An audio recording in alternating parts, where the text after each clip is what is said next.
Donc, dans l'ordre, je vous invite juste de dire qui vous êtes et ensuite on démarre les présentations.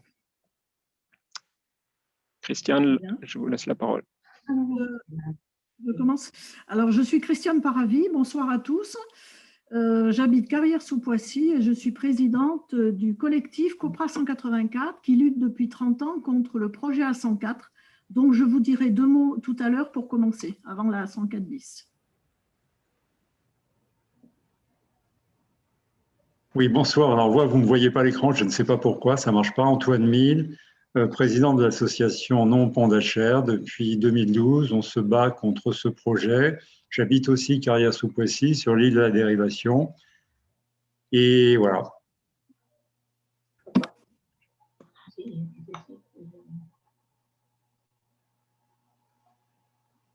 Bon, on continue. Bernard? Non, je ne vois pas, on continue. Je n'ai pas vu tout à l'heure. Bon, il n'est peut-être pas là. Je prends la parole. Donc, Alexis Riera, des Écolibris Rive Gauche. Voilà, j'habite Verneuil-sur-Seine et je représente les Écolibris Rive Gauche ce soir.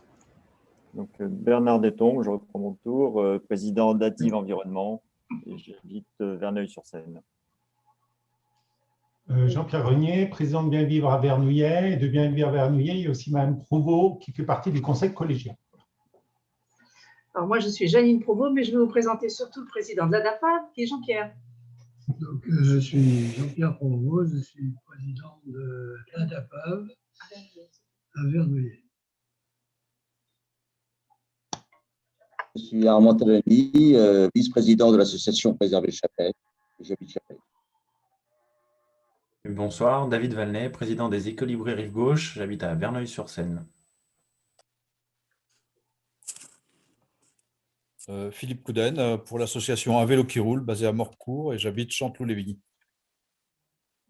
Denis Millet, Sequana, collectif citoyen. Excusez-moi, je suis arrivé un peu en retard, je me trompais de lien de réunion.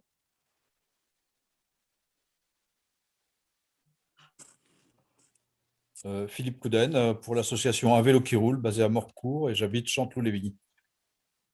Denis Millet, Sequana, collectif citoyen. Excusez-moi, je suis arrivé un peu en retard, je me trompais de lien de réunion. Parfait, on est au complet alors. Donc, on va démarrer avec Christiane Paravi sur le sujet A104 bis maintenant. Annulé, voilà. Parfait, ça y est. Je n'arrivais pas à faire manœuvrer le... Donc, je vous dis d'abord quelques mots. Christiane Paravi, présidente du collectif COPRA 184.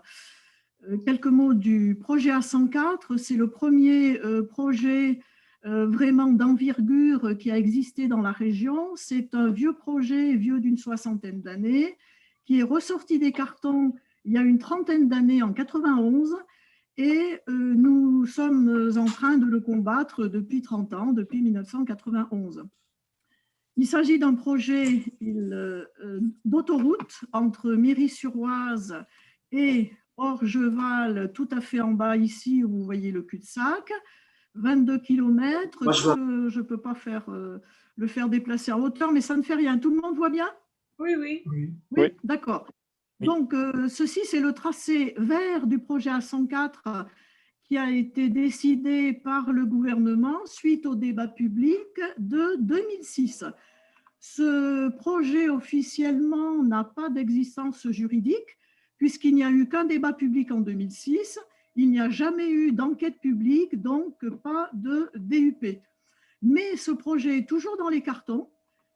Certains élus en parlent encore, donc on le combat toujours en rencontrant les élus et de différentes façons parce que les emprises foncières n'ont pas été levées, donc c'est un projet qui existe toujours.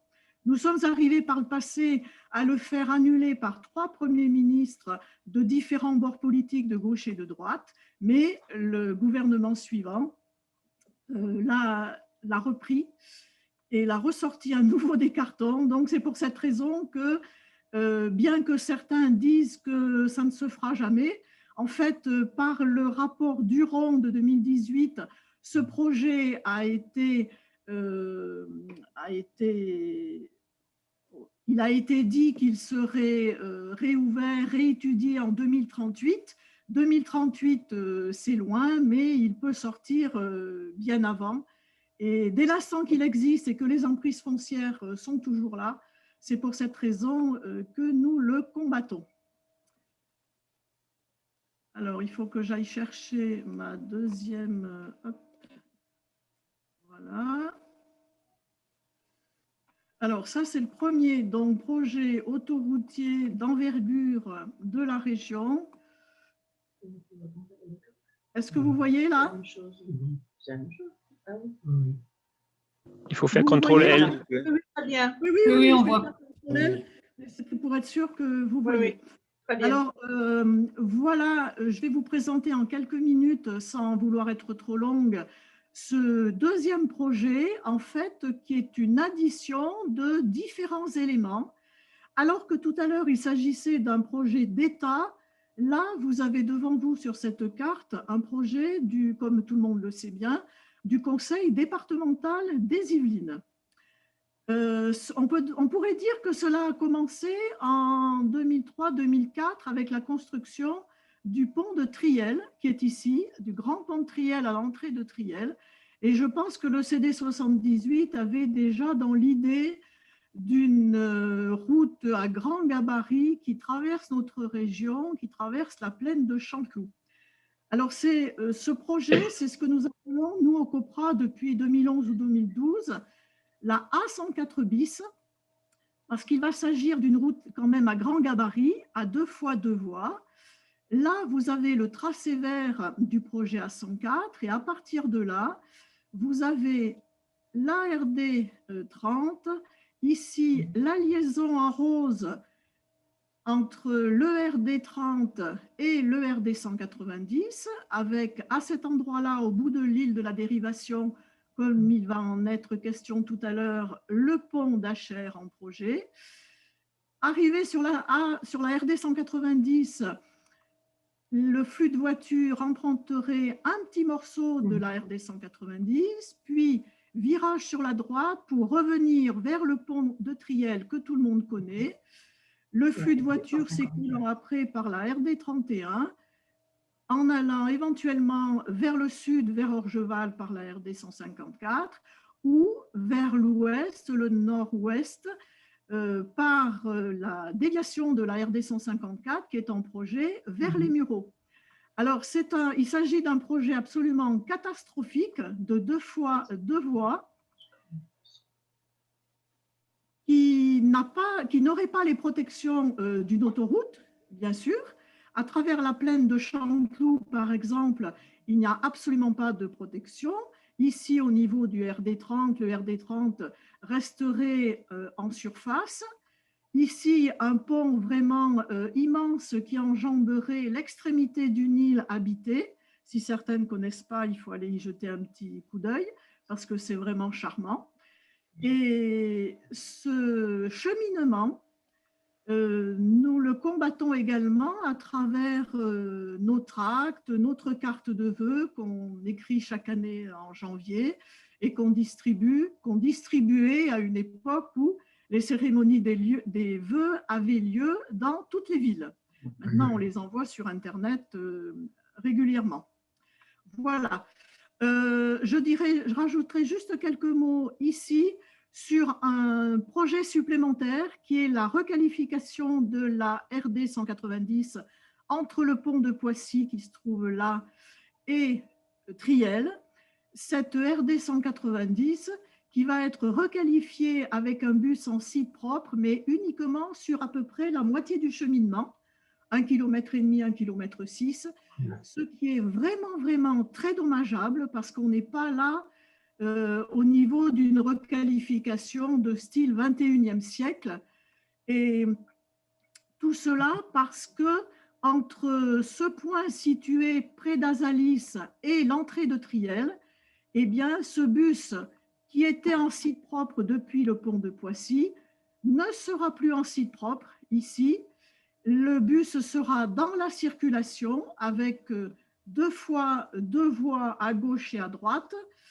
et le bus pouvant rester dans les embouteillages et être considérablement freiné. C'est pour cela que je dis toujours que cette requalification de la RD 190 est liée à la liaison, au projet de liaison RD 30 RD 190, contrairement à ce que dit le CD 78. Ces deux projets sont liés. Ici, vous avez deux fois deux voies et vous n'avez plus de site propre pour le bus parce que le flux de voitures venant d'Achères, eh bien, il faut qu'il continue à circuler sur deux fois deux voies pour aller jusqu'à Triel et le pont de Triel. Voilà. Je pense que j'ai été peut-être un peu trop longue. Non, c'est parfait. Il reste même quelques minutes. Ah bon, d'accord. Alors, ce qu'il y a, j'aimerais aussi insister sur le fait que ces différents projets, liaison RD 30, RD 190, pont d'Achères, requalification de la RD 190, déviation de la RD 154, tous ces projets-là, ils sont arrivés non pas en phase, mais à des moments différents, avec des enquêtes publiques qui ont été décalées. Pour le pont d'Achères, vous voyez que l'arrêté de DUP est sorti en février 2013.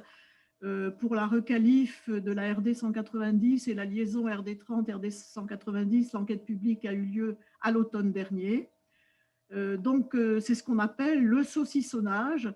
Et en fait, on va arriver, grâce à l'idée plus que géniale du CD 78, hein, c'est de l'humour, à avoir une voie à grand gabarit qui ne sera pas une autoroute et qui ne présentera donc pas les protections pour tous les riverains. Et des riverains, il y en a beaucoup. Voilà, je pense que je vais m'arrêter là. J'ajouterais juste un petit complément, Christiane, c'est que dans le projet du département, pour ce qu'on appelle pont d'Achères ou liaison RD 30, RD 190, il y a une partie qui est de la RD 30 qui est intégrée dans ce projet, qui est le doublement, le passage à deux fois deux voies de la RD 30. Là, il y aura deux fois deux voies, c'est vrai. Voilà. Non, c'est par rapport à la représentation rose, en fait, elle devrait aller un peu plus loin. Oui, mais c'est-à-dire que non, la représentation rose, c'était pour mettre en évidence le projet RD 30. Oui, j'aurais pu mettre, oui, bon. Oui. Mais il faut savoir que sur tout le tracé, c'est deux fois deux voies, sans protection pour les habitants. Donc, c'est assez écrit gros. Bonsoir à tous. Donc nous, on est encore une fois, on est alerté depuis 2009 et on s'est constitué en association en 2012 sur ce projet départemental. Parce qu'à l'époque, on avait la chance sur l'île de la Dérivation d'avoir les deux projets, c'est-à-dire un projet a priori de Perben, de la prolongation de la Francilienne à 104 qui serait souterrain, et puis le département qui maintenait un projet de pont strictement au même endroit, l'un au-dessus de l'autre. Donc on s'est dit, c'est quand même beaucoup de choses d'ouvrages publics, c'est pas possible. On a commencé à creuser et on s'est intéressé en fait plus globalement à pourquoi on voulait nous martyriser pour ces projets. Donc effectivement, le problème de la métropole, puisqu'on va tous bientôt voter dans pas très longtemps pour le département et la région, en fait la métropole, elle pose plein de problèmes de mobilité et il y a des sujets comme le désenclavement qui sont des théories, des thèmes qui sont effectivement qu'on nous oppose toujours. Il est clair que la crise qu'on est en train de vivre a rabattu complètement les cartes de ce qu'on avait essayé, nous, dans nos luttes, de dire, à savoir que le tout-voiture n'est pas forcément nécessaire. Déjà, on peut partager, faire du partage de voitures. On peut aussi faire du télétravail et que ça nous paraissait plus logique au XXIe siècle que les vecteurs de déplacement ne soient plus obligatoirement des investissements aussi lourds, comme on voit sur la carte, avec des TGV, des aérogares, des rocades, tout un tas de trucs, puisque effectivement, comme l'a dit Mme Paravi, on est en train simplement de réaliser le plan de l'ouvrier des années 60, qui constituait en fait, devant l'accroissement de la population, et l'agglomération parisienne enfermée déjà dans son périphérique, de créer des villes nouvelles et de les relier par une rocade. Or, si vous voulez, il y a eu, il n'y a pas très longtemps, les deux nouveautés en fait, vis-à-vis de la métropole. C'était en fait le problème du Grand Paris, qui est une vision que nous a imposée Sarkozy en reliant les deux pôles de compétitivité de l'Île-de-France, c'est-à-dire en fait faire passer un réseau entre Roissy et Orly, parce que c'est ça pour eux la compétitivité. Donc pour nous, dans notre quartier, on n'a rien. Mais par contre, on a eu en 2009 tous les élus, c'est-à-dire la totalité des communes qui représentent le Val-de-Seine, qui ont voté en fait un OIN spécial, c'est-à-dire en fait une zone de classement prioritaire pour l'aménagement de ce territoire. Avec là quelques petites étiquettes qui disent qu'en fait ça se fait pas si simplement que ça, parce que évidemment cette volonté politique n'est pas forcément toujours partagée par les habitants. Donc pour aller très vite, nous, on se situe plutôt sur la boucle de Chanteloup. Alors, pourquoi le pont d'Achères? Vous voyez les deux pointillés. Donc, en fait, on voit qu'il passe au même endroit par-dessus la pauvre île de la dérivation. Donc, quand Mme Paravi a dit tout à l'heure que le projet ne représentait pas de protection pour les riverains, le projet de liaison, en fait, on aura un mur anti-bruit a priori de 80 cm sur l'île. Donc, ça, c'est quand même pas beaucoup. Par contre, sur Achères, il y aura un mur d'1 km 200 de long, de 3 mètres de haut, qui protégeront les HLM, qui verront passer les voitures et surtout les camions. Donc, ce qu'il y a de nouveau, en fait, dans cette proposition du département, c'est qu'ils pensaient trouver le grand chelem, c'est-à-dire qu'en construisant le pont ici, ils arrivaient à résoudre deux problèmes, c'est-à-dire relier la plaine d'Achères, qui pour l'instant est une plaine assez vide, parce qu'elle est aussi conditionnée par l'épandage des eaux des boues de Paris, pardon, et de la même manière, la boucle de Chanteloup, qui est un espace vide en friche depuis 1990, puisqu'il y a eu un arrêté préfectoral qui empêchait d'y cultiver quoi que ce soit. Donc le département disait, moi je veux développer à Achères et je veux développer aussi sur la boucle de Chanteloup. Or, cette volonté pieuse, en fait, se doublait d'une problématique de circulation. Donc, comme on le voit, l'axe principal, c'était la RD qui traverse la forêt de Saint-Germain-en-Laye. Donc ça, à Saint-Germain-en-Laye, on ne veut pas trop de voitures.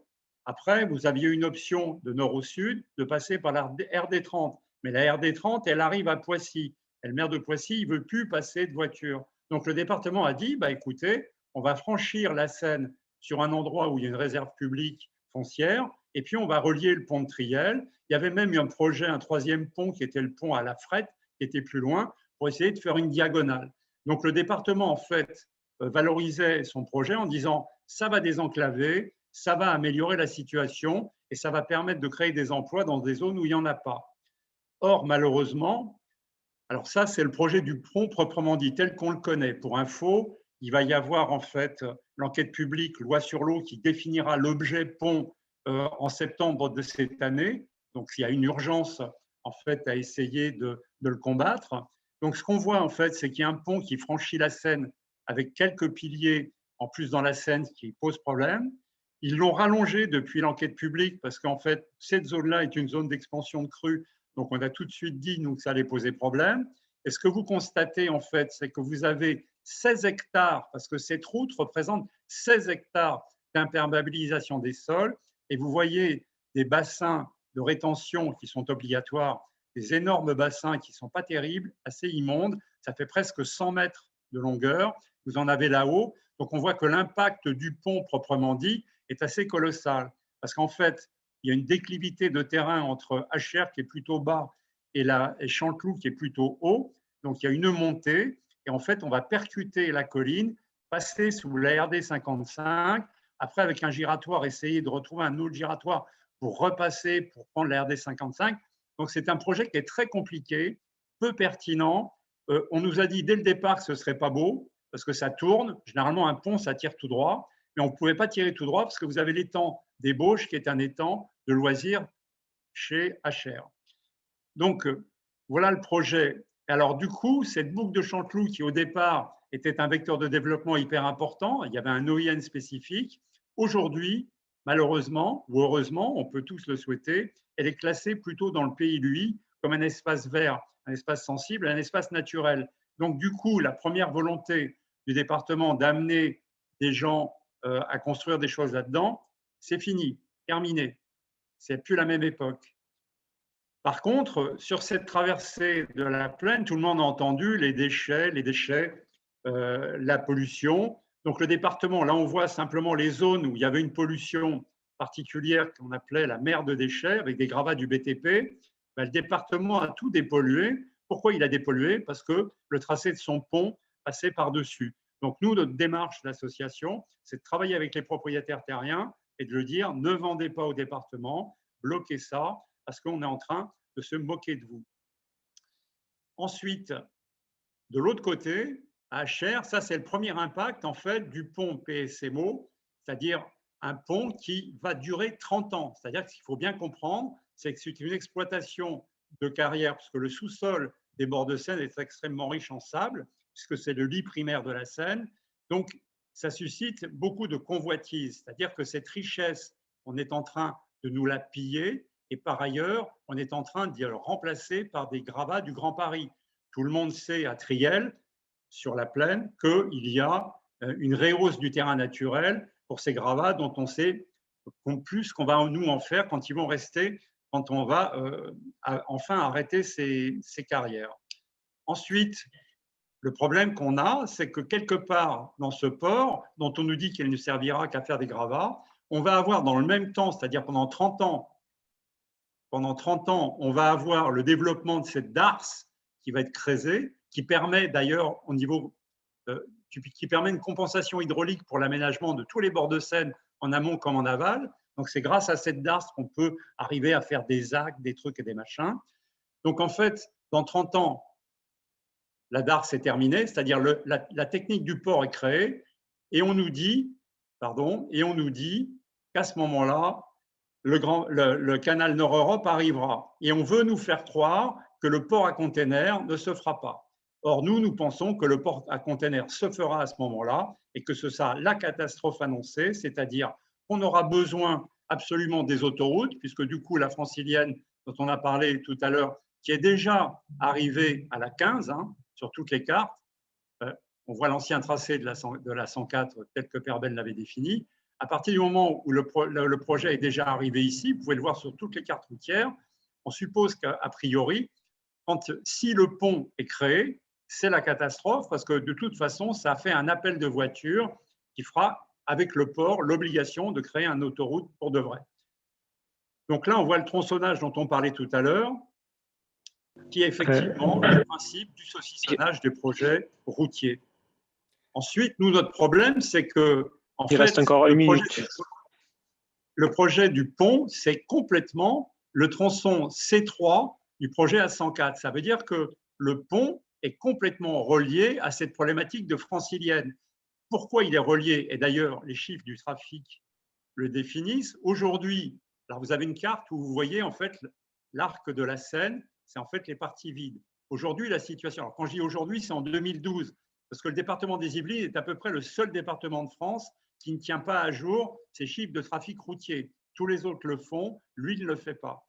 Donc nous, on a découvert, grâce à la DIV d'ailleurs, on a découvert cette carte routière lors de l'enquête publique et on a vu qu'en fait aujourd'hui, il y a quelques points durs, le pont de Poissy un petit peu avant, on voit c'est les zones rouges, mais dès que le pont est créé, tout devient complètement apocalyptique. Même le pont de Poissy de Carl Olive, qu'il défend bec et ongles, il sera complètement saturé. On voit que la RD30 qui rentre dans Poissy sera elle aussi saturée, donc c'est qu'un échec total. Donc pour résumer, ce projet de pont est totalement mal placé, totalement dangereux, puisqu'en fait il fait le contraire de ce pourquoi il avait été proposé, c'est-à-dire qu'il ne désenclave rien du tout et qu'au niveau trafic, c'est une catastrophe, comme j'espère vous l'avoir démontré en 6 minutes. Voilà. Il y a une question juste dans le chat sur les photos. Est-ce qu'on les montre maintenant ou plus tard? Là, il faut qu'on avance, je pense. Un peu en retard déjà. Il y avait une question dans ma présentation. Alors donc, pour juste finir par rapport à l'action juridique, parce que c'était un peu la thématique, nous savons que nous avons les dernières instances juridiques, parce que nous avons fait toute la démarche en allant même jusqu'en cassation pour essayer de faire tomber ce projet. On a failli gagner en appel mais ça n'a pas marché, puisque c'était le sujet trafic. Pourquoi ça n'a pas marché? Parce que l'État, derrière, pousse ce projet, puisqu'il se fait réaliser à peu de frais, puisque c'est gratuit, par le département, un pont qui sera effectivement le maillon C3 du prolongement de la francilienne. Ensuite, en septembre, nous aurons donc la dernière enquête loi sur l'eau avec la dérogation aux espèces protégées que nous attaquerons. Et nous espérons aussi attaquer et faire durer ce projet, enfin du moins sa non-construction pendant encore quelques années. Et nous attaquerons aussi le renouvellement de la DUP qui aura lieu dans 2 ans. Voilà, donc c'est surtout ce qu'il ne faut plus faire en Île-de-France. On voit bien que le Covid a complètement rabattu les cartes. Il faut arrêter de se déplacer en voiture, il faut faire du télétravail, et essayer de vivre dignement dans un espace où en plus, il y a plein de qualités. Il faut les mettre en valeur et plutôt penser aux gens plutôt que penser aux majors du BTP. Voilà. Merci Antoine Mille. On enchaîne parce que sinon on va prendre trop tard, je pense. Mais c'était très intéressant. Denis Millet, maintenant pour Sequana Collectif Citoyen. Oui. D'accord. Oui. Alors, donc nous, Sequana, donc on est un collectif citoyen. Bon, notre combat actuel, il est issu du combat contre la liaison RD30, RD190, dit pont d'Achères. Alors, pas très bien nommé, hein, parce qu'un pont, c'est toujours sympa, hein, c'est le lien entre les gens, entre deux rives. C'est même comme tout le monde l'a expliqué, Yann et Antoine très bien, c'est une 4 voies entre la RD30 et la RD190, donc avec un passage à 4 voies de la RD30. Donc, on est, nous, ce collectif, on est issu de l'île de la Dérivation parce que c'est là où on ressent le plus physiquement, en fait, les impacts de ce pont en termes de visibilité, quoique Achères, je trouve qu'ils seront encore plus impactés par la pollution, vu le nombre d'habitants qu'ils sont. Mais bref, donc nous, on a créé ce collectif parce qu'on s'est dit qu'il fallait organiser la prise de conscience, parce que sur l'île, il y a eu une prise de conscience depuis plusieurs années. On s'est un peu endormi, les habitants, avec un effet, l'effet de temps où les choses ne semblent pas avancer alors qu'elles avancent, mais les choses ne semblent pas avancer. Les gens s'endorment un peu dans ce combat. Et en fait, on a vu arriver en décembre dernier, dans le jardin partagé qu'on avait créé sur l'île de la Dérivation, en place du passage de la 4 voies, une machine de forage pour faire l'étude des sols. Donc, c'est une machine qui est impressionnante, c'est à peu près 3 mètres de haut, 3-4 mètres de long, et qui ont fait des forages, si je ne me trompe pas, sur 40 mètres de profondeur. Ça a créé donc une forme de prise de conscience, de choc chez les habitants, et on s'est dit, non, mais là, c'est pas possible, il faut se reprendre, se mobiliser, et surtout mobiliser les villes autour, même Carrière, les gens de Carrière ne sont pas assez mobilisés, même quasiment pas, on va dire. Donc, c'est cette machine de forage qui a fait qu'on s'est dit qu'il fallait créer quelque chose et un collectif citoyen pour essayer d'emporter les gens avec nous. Alors, comment je passe à celle d'après? Voilà. Donc, je vais essayer de ne pas faire de redites. C'est pour ça que j'ai fait des slides un peu différents qui ne présentent pas trop le projet, mais qui vont s'axer un petit peu sur les actions et aussi présenter des photos, des présentations, des incrustations. Donc, nous, ce qu'on a fait, c'était avant la création de Sequana, c'était donc avec Pont d'Achères et puis les gens de l'île de la Dérivation. On a fait un festival des vieilles écluses, donc je ne sais pas si les gens à cette table ronde en ont entendu parler. Donc, c'est un festival qui a commencé assez petit au départ et qui a pris beaucoup d'ampleur avec l'énergie des organisateurs et puis des bénévoles. Donc, il y avait deux objectifs, c'est de pouvoir récolter des fonds avec ce festival et puis surtout faire connaître le lieu et puis ce fameux projet néfaste. On avait aussi en parallèle créé un jardin partagé, donc ce que je vous disais tout à l'heure, c'est en lieu et place, enfin c'est pas en lieu et place, c'est sous le passage finalement du pont d'Acher, un jardin partagé pour essayer de montrer que ce lieu, c'est pas un lieu abandonné, c'est un lieu où il y a de la vie et c'est un lieu qui est beau. Et le faire ce pont, c'est complètement dénaturer l'endroit et donc c'est pouvoir donner cette vision. Là, je vous ai mis une carte, une Google Maps, en fait, sans le projet. Voilà, actuellement c'est comme ça. Vous avez donc là où il y a le point bleu au milieu, c'est en fait le passage du pont qui sera à cet endroit-là. Je ne m'attarde pas là-dessus. Antoine l'a présenté, je ne vais pas m'attarder non plus. Je ne savais pas qu'il avait cette slide-là. Donc, vous avez eu sans le pont. Là, vous avez avec le pont. Voilà. Et on se rend bien compte, comme l'a montré Antoine, que l'impact, il est énorme en termes de destruction de l'environnement. Que ce soit pour les habitants, mais aussi parce qu'on ne l'a pas noté, mais vous avez l'île qui est au-dessus de l'île de la Dérivation, donc en fait à 50 mètres, qui est une île où niche un très très très grand nombre d'espèces d'oiseaux. Alors je ne me rappelle pas exactement le statut juridique, mais il y a une certaine forme de protection de cette île. Donc protéger cette île, c'est très bien, mais à la frontière, qu'est-ce qui se passe? Il se passe rien. Les oiseaux, certainement qu'ils vont aussi, leur population va diminuer. Nous, on a sur la partie nord de notre île, on a un grand nombre également d'espèces d'oiseaux qui nichent. On a une faune, une flore qui est riche. Bon, ben, il faut pas se leurrer, hein, les travaux qui vont être entrepris vont tout abraser la végétation.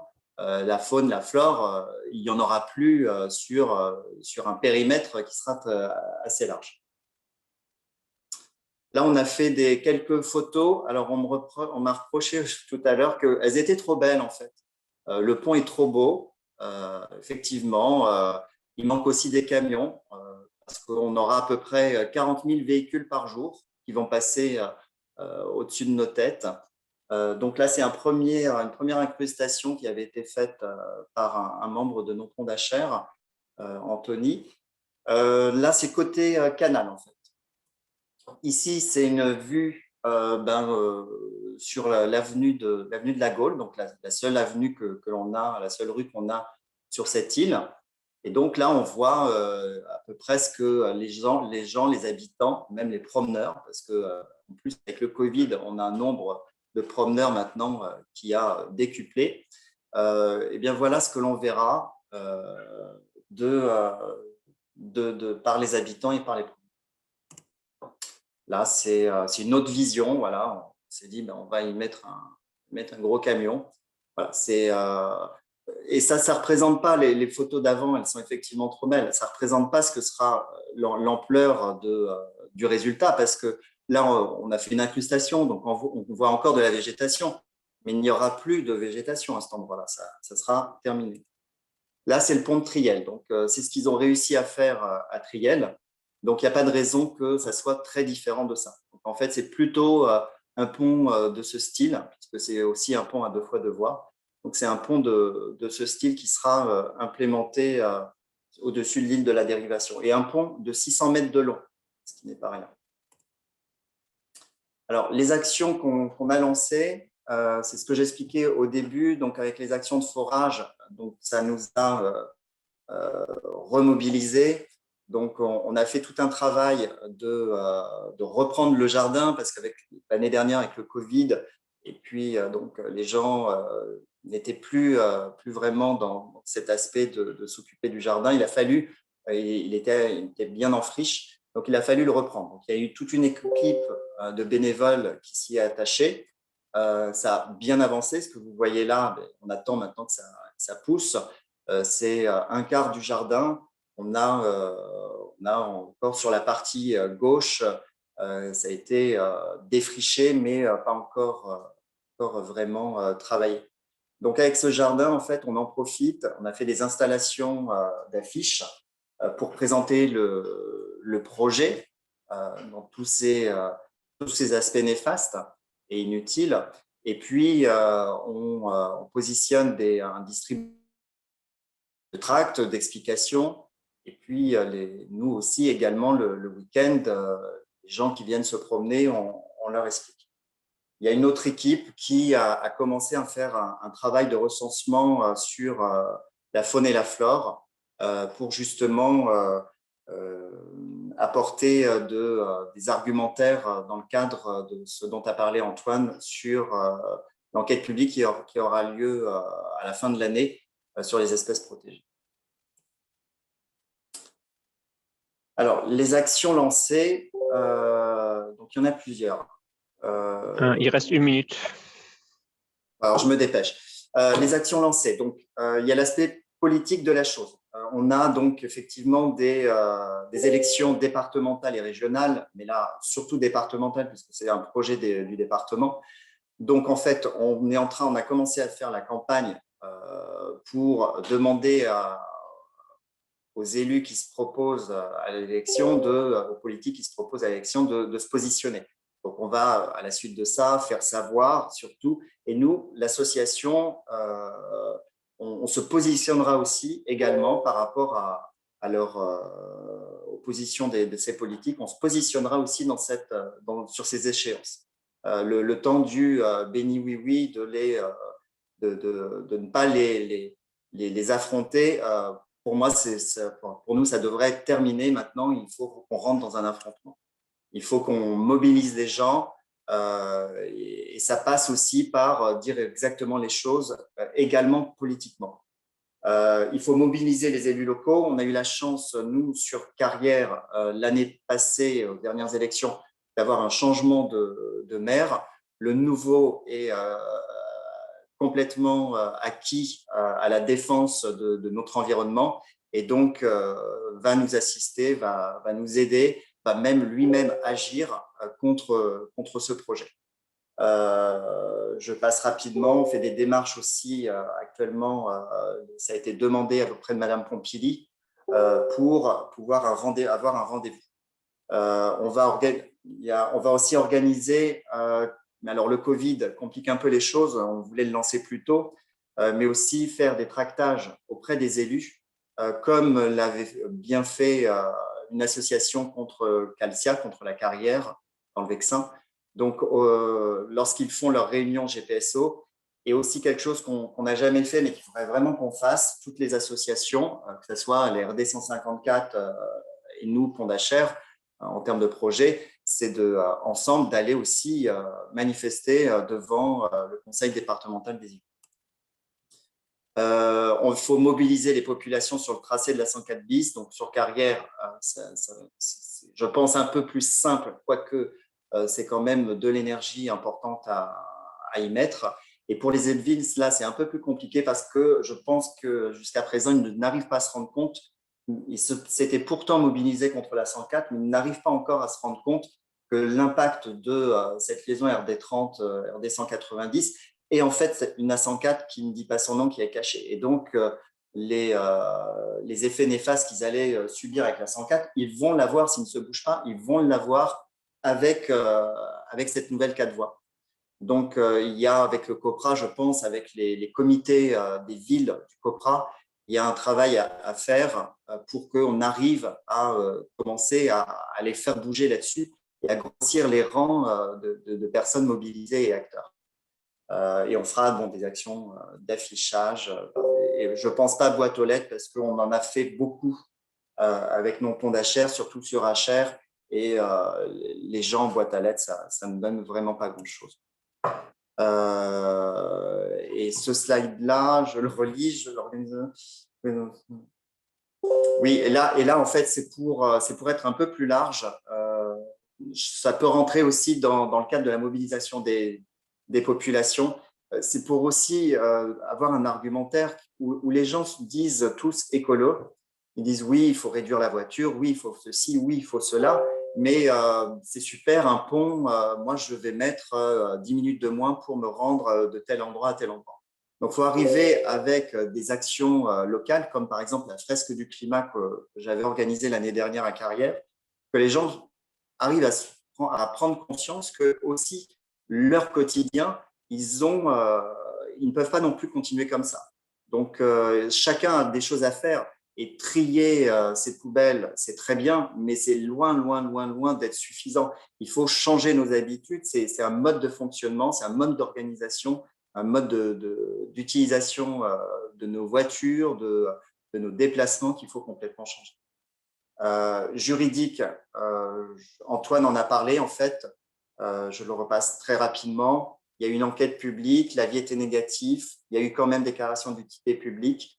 Nampont Dacher a fait les recours au tribunal administratif, en appel, en Conseil d'État.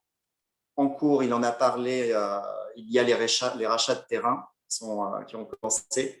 Les étapes à venir, c'est une redite d'Antoine. Effectivement, enquête publique conjointe sur l'OSPS protégée et renouvellement de l'enquête publique en 2022. Et j'ai terminé. Merci beaucoup. Merci beaucoup. Donc là, on va retenir nos questions pour toute cette partie très intéressante sur la 104 bis, parce qu'on va faire tous les échanges à la fin des présentations, je vous rappelle. Donc, on va directement enchaîner sur le sujet suivant, qui est la RD 154. Et à la fin, bien sûr, on va revenir sur l'ensemble des sujets, vos questions-réponses. Donc, notez-les, ou vous pouvez déjà commencer à noter dans le chat, mais sinon, notez-les pour vous et posez-les à la fin de toutes les présentations. Donc, Bernard est déjà sur les starting blocks. Très bien. Donc, on démarre avec Adif Environnement sur la déviation de la RD 154.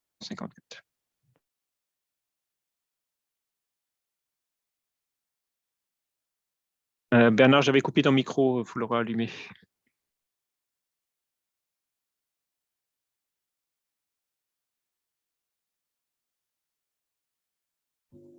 Bernard, il faut allumer ton micro. Oui, voilà. Ça y est. Donc Bernard Deton, donc président d'Adiv Environnement. Donc je vous présenter la déviation de l'ARD 154. Donc c'est un projet des années 1970 qui était réalisé pour faciliter les déplacements des voitures. Donc à l'origine, c'était un projet à 2 fois 2 voies avec des giratoires surdimensionnés de 70 mètres de diamètre.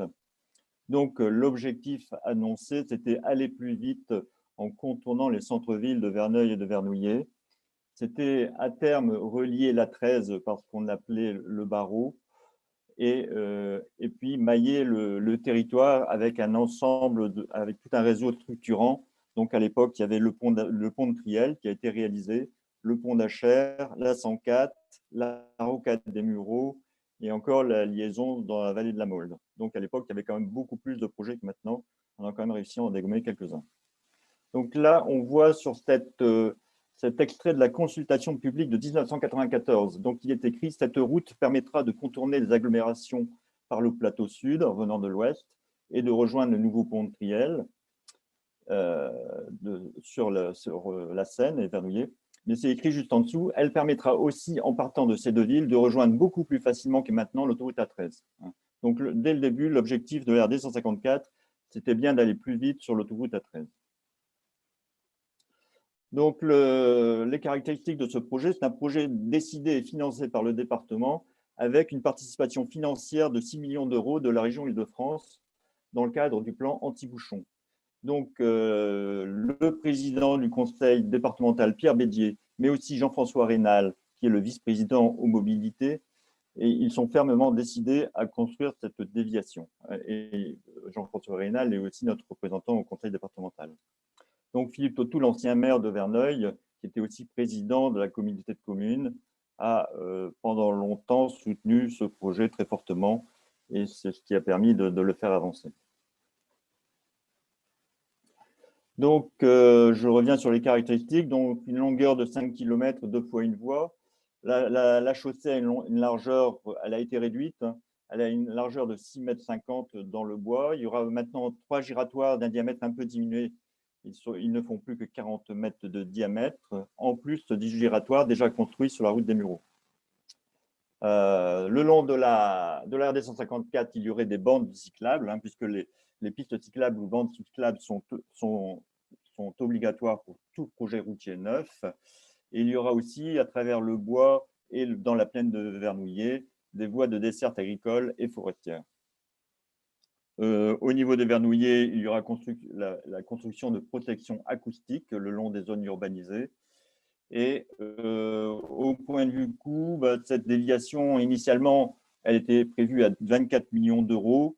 Donc, je l'ai dit, 6 millions d'euros pris en charge par la région Île-de-France. Maintenant, on pense que le minimum, ça serait plutôt 30 millions, vu l'augmentation de certains postes, l'augmentation de la TVA, et puis un certain nombre de surcoûts liés en particulier aux dossiers supplémentaires à produire.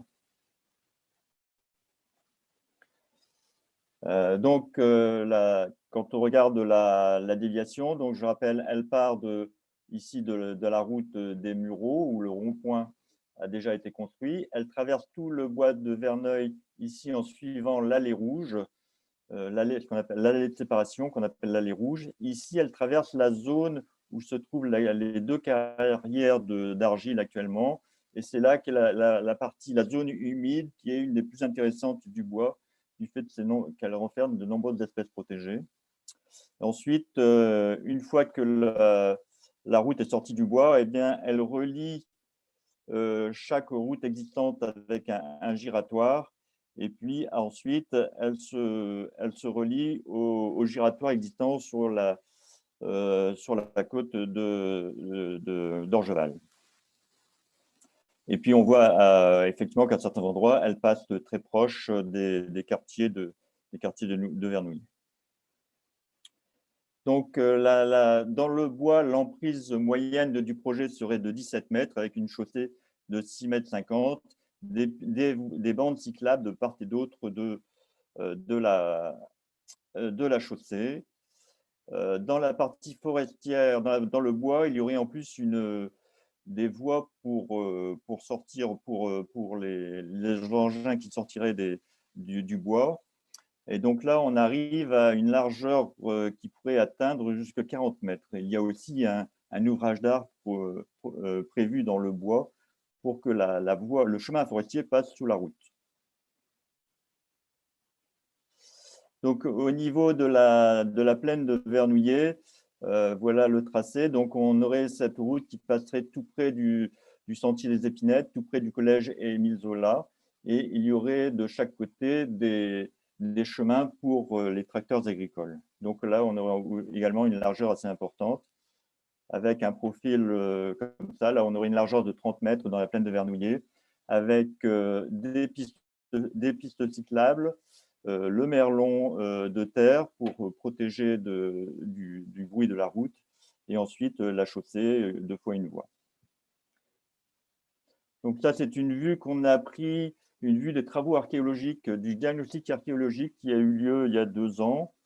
Donc ça montre, donc la route serait moins large, mais ça montre quand même la position de cette route par rapport aux habitations, et ça montre aussi l'impact quand même dans cette plaine de Vernouillet qu'aurait cette route qui c'est vraiment une balafre à travers la campagne.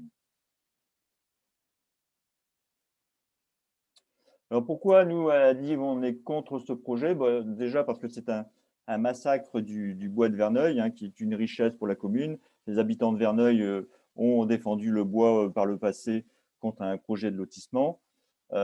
C'est une atteinte à la zone la plus intéressante en plus de ce bois, hein, la zone humide des plaines. C'est une perte de terres agricoles et une coupure entre Vernouillet et sa plaine agricole. Nous, on pense qu'à terme, plus on construit de routes, eh bien, plus il y aura de circulation. Ça ne va pas désenclaver, ça ne va pas désengorger Verneuil. L'école Notre-Dame, qui est une cause de bouchons dans Verneuil le matin, on ne va pas la déménager le long de la déviation. Donc, il y aura toujours un petit bouchon le matin dans Verneuil, même s'il y avait cette déviation qui était construite. Et à terme, on pense que si à terme la route, la déviation se construit, eh bien, au niveau du PLUI, il y a toujours ce qu'on appelle le barreau qui existe toujours, c'est-à-dire cette zone réservée qui permettrait de relier cette RD 154 jusqu'au rond-point de l'Europe au bureau et ensuite atteindre la 13. Donc, c'est toujours une menace. Il est certain que si un jour la RD 154 se construit, il y aura une telle pression de la part des automobilistes pour dire il ne reste plus que 2 km à construire et on rejoint la 13 pour qu'à terme, ce sera fait. Donc, ça, c'est Benjamin Fougère, qui j'ai vu qui est secrétaire de l'environnement, qui a trouvé un couple de pics noirs, hein, c'est une espèce relativement rare, qui nichait à 30 mètres du tracé de la déviation. Donc, le bois de Verneuil est vraiment un milieu très riche du fait de la diversité de ses bois.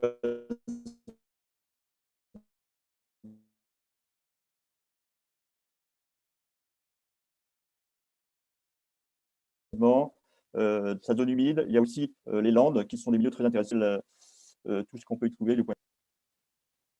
Donc, les actions d'Adiv Environnement contre le projet, ça a été une information du public, des manifestations, des courriers, des réunions avec les autorités. On a déposé à toutes les enquêtes publiques. Nous avons fait un recours contre la déclaration d'utilité publique de 2005. On a fait appel au tribunal de Versailles. On a fait un recours au Conseil d'État. Et on a même fait un recours auprès de la communauté européenne. Ensuite, nous avons assisté à un propriétaire qui a fait un recours contre l'arrêté de cessibilité et l'ordonnance d'expropriation. Et puis aussi, on a déposé lors de la consultation sur l'arrêté préfectoral pour destruction d'espèces protégées. Donc, durant toutes ces actions, depuis de nombreuses années, l'association bénéficie du soutien de la population. Donc, on n'est pas une association dans son coin qui est contre un projet. Il y a vraiment une grande partie de la population de Verneuil qui nous a toujours soutenus contre ce projet de déviation. Donc, quels sont les objectifs du projet selon le département? En fait, il y en a 3. Alors, si on regarde sur le site, il y a trois objets principaux. C'est d'abord délester le centre-ville de Verneuil du trafic qui génère des nuisances, notamment sonores pour les habitants. La deuxième raison, c'est réduire le nombre d'accidents corporels dans la traversée de Verneuil et Vernouillet. Et ensuite, la troisième raison, c'est créer des pistes cyclables et des pistes pour les piétons. Donc, je reprends ces objectifs.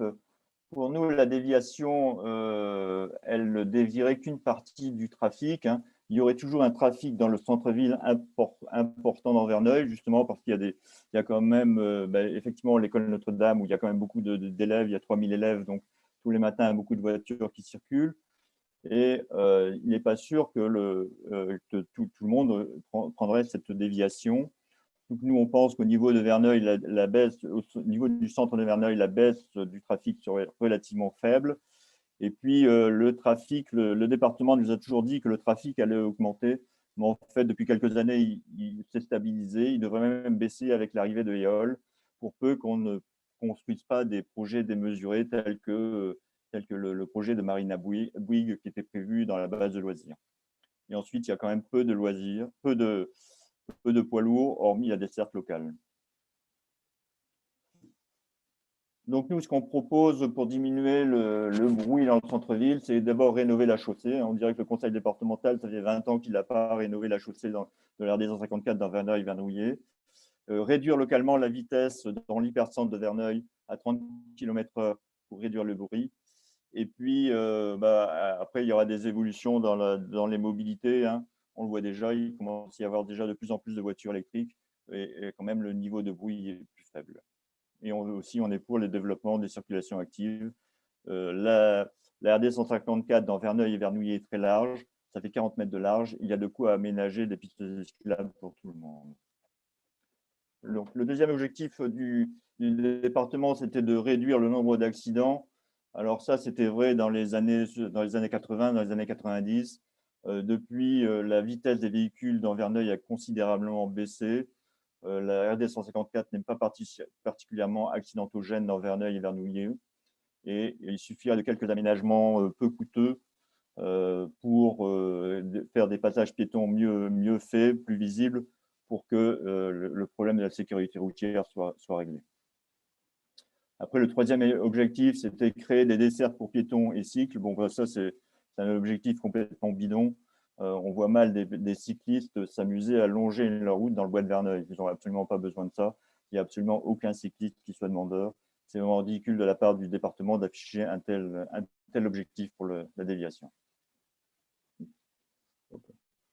Donc, qu'est-ce qui empêche actuellement la construction de la RD 154 ? Pour l'instant, le département n'a pas finalisé l'expropriation de l'ensemble des propriétaires. Il y a un certain nombre de propriétaires qui n'ont pas signé à l'amiable. Et donc, normalement, le département devrait lancer la procédure d'expropriation, ce qui n'a pas encore fait formellement. Sur le tracé de la déviation, il y a 2 familles installées. Donc, il y a un projet de création d'un TECAL, c'est-à-dire d'un secteur de taille et de capacité d'accueil limitée. Et donc, pour la création de ce TECAL, il y a une enquête publique qui est prévue. Donc, tout ça va encore prendre un peu de temps. Et la troisième chose qui empêche la construction de la RD 154, c'est le dossier de dérogation pour destruction d'espèces protégées que le département doit produire. Il en a produit un premier en 2019 et il a été retoqué par la Commission nationale. Donc, normalement, le département devrait redéposer un nouveau dossier à ce printemps 2021. Les évolutions du projet, bien sûr, sur Verneuil-Vernouillet échappé, il y a eu une consultation citoyenne qui a eu un grand succès. La population a montré massivement son opposition au projet. Bien sûr, Pierre Bédier, lui, n'a pas changé d'un pouce sa position. Et bien sûr, pour lui, il est hors de question d'abandonner le projet. C'est du moins sa position officielle. Donc, il y a eu les actions des 3 maires des communes. Vous avez vu, on a vu fleurir des banderoles. Il y a un projet de courrier à l'ensemble des élus. C'est un gros changement par rapport à la situation précédente, où, particulièrement à Verneuil, où on avait M. Totou qui était fermement en faveur de cette déviation. Donc, bien sûr, après, il y aura les élections départementales de 2021. Il faudra voir effectivement quelle sera la position des différents candidats vis-à-vis de ce projet de déviation.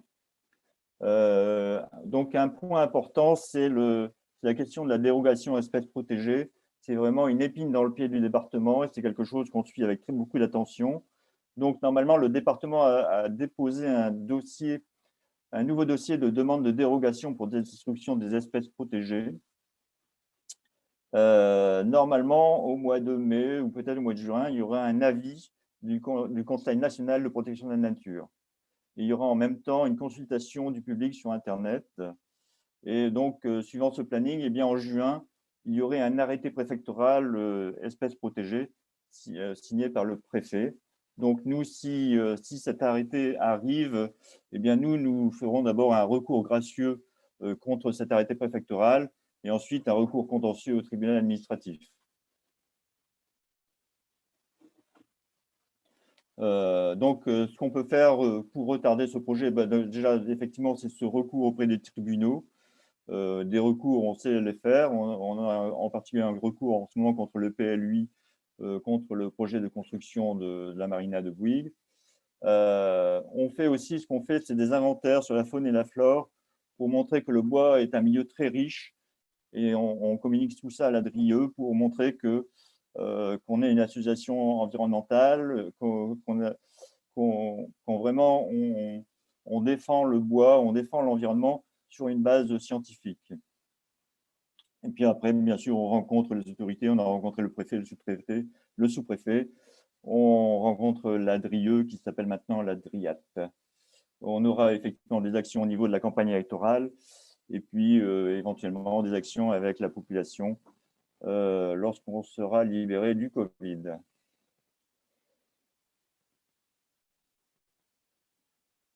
Après, ça marche plus. Donc voilà, si on veut continuer à avoir un petit bois comme ça, il faut le défendre. Merci beaucoup, Bernard. Donc voilà, si on veut continuer à avoir un petit bois comme ça, ben, il faut le défendre. Merci beaucoup, Bernard. Donc, on va enchaîner avec Jean-Pierre Grenier de Bienvireux à Vernouillet. Oui, bonsoir à tout le monde. Donc, Bienvireux à Vernouillet a été créé en 2012. Donc, c'est là où on a se pencher un peu plus sur ce dossier de la RD 154. Donc, je ne reviendrai pas sur le sujet qu'a bien développé Bernard. Sur la zone agricole protégée, je laisserai parler M. Provost de la DAPAV, puisqu'ils sont à l'origine. Ce que je pourrais dire, c'est que les associations de tout le secteur sont bien conscientes du saucissonnage des projets, des aberrations même au niveau budgétaire, qu'il existe d'autres solutions toujours plus simples comme les aménagements des axes, que l'ensemble des études de trafic montraient une saturation complète, comme l'a si bien montré Antoine. Ce sont les chiffres du département dans leurs études de trafic, donc il n'y a pas photo. Et que pour gagner contre un projet ou les autres, il y a toujours mené toutes les actions possibles. C'est ce qu'a fait la DIV depuis, on va dire, 2005. Grâce à la DIV et aux autres propriétaires, on a enchaîné les procédures. Les familles du genre du H, c'est pas réglé. Le problème des propriétaires, c'est pas réglé. Le problème des locataires, c'est pas réglé non plus. Là, ceux qui exploitent les terres. Et aujourd'hui, je dirais, un des éléments forts, c'est justement la dérogation aux espèces protégées. Je dirais aujourd'hui, dans les procédures, bien qu'il faut mener tous les combats, c'est sûrement celle qui, d'après les échos que l'on a, est la plus importante. Surtout que dans le premier avis, il avait été dit par le CNPN que ce n'est pas un intérêt public majeur. Or, pour avoir une DUP, il faut normalement avoir un intérêt public majeur. Donc, c'est intéressant de revoir que même une procédure qui était perdue au Conseil d'État sur une DUP montre qu'avec un nouvel acte administratif que peut être l'avis du CNPN, en fait, on peut relancer les procédures. Donc, ça montre bien qu'il faut toujours travailler les dossiers de tous les côtés, c'est-à-dire aussi bien discrètement que publiquement, aussi travailler avec tout le monde, que chaque collectif qui se crée, c'est des points en plus. Chaque étape est importante. Les contacts avec les services de l'État sont primordiaux. Donc, surtout en amont aussi des projets, de ne pas attendre l'exemple d'une loi sur l'eau pour s'intéresser au sujet. Il vaut mieux contacter les services de l'État avant. Ils sont généralement très ouverts au dialogue et il y a beaucoup de gens dans les services de l'État qui sont comme nous. Donc, les décisions, c'est plutôt à l'étage supérieur qui pose problème. Donc, sans être confiant sur ce dossier, je dirais aujourd'hui, il a été mené au mieux par tous les acteurs possibles et imaginables.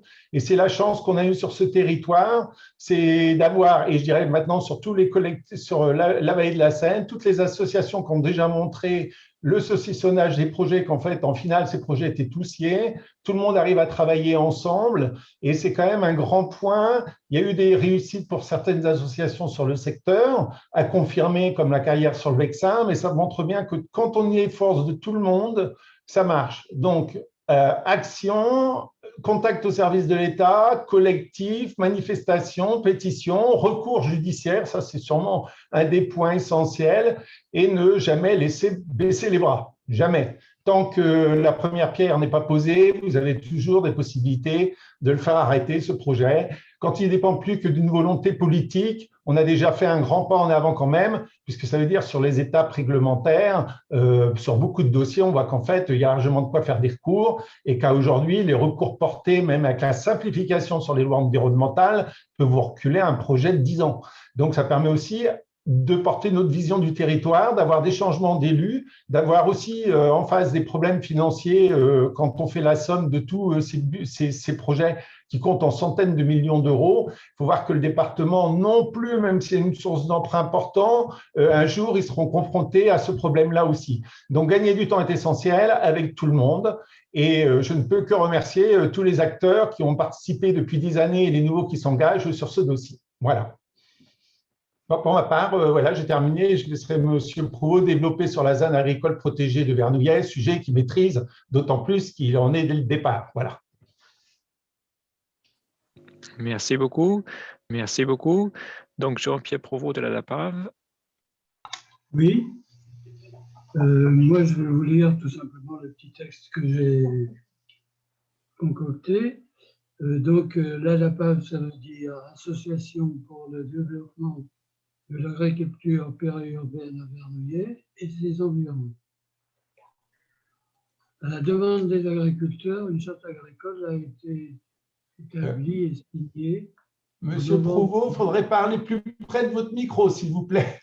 Ah, je suis un peu loin. Je me rapproche. Donc, à la demande des agriculteurs, on a signé une charte agricole en novembre 2000. Était présent l'État avec le préfet, la région, le département, l'AEV, la SAFER et la municipalité, et bien sûr les agriculteurs exploitants sur la commune.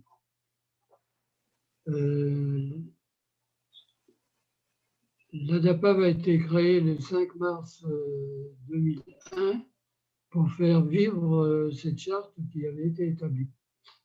L'une des actions les plus fortes a été l'établissement d'une zone agricole protégée, la première en Île-de-France d'ailleurs. Et après un long travail, la ZAP est devenue opérationnelle à sa signature le 8 juin 2008. Bon, ce qui suit, ce n'est pas la position de l'association, mais l'opinion personnelle de son président. À l'heure où l'on encourage à produire et à consommer local, les terres cultivées sont un bien précieux qu'il faut préserver. Le grignotage de ces terres pour une implantation de structures telles que la déviation du CD 154 doit cesser.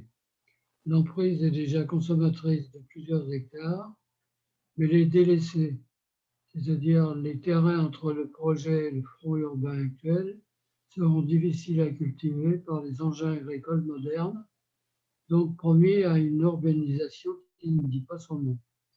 Le projet a donné déjà ses limites à la ZAP, qui aurait pu, sans cette coupure, s'étendre jusqu'aux limites de l'habitat actuel. Voilà, c'est tout. C'était un complément, en fait, de ce que Jean-Pierre et Bernard vous ont dit.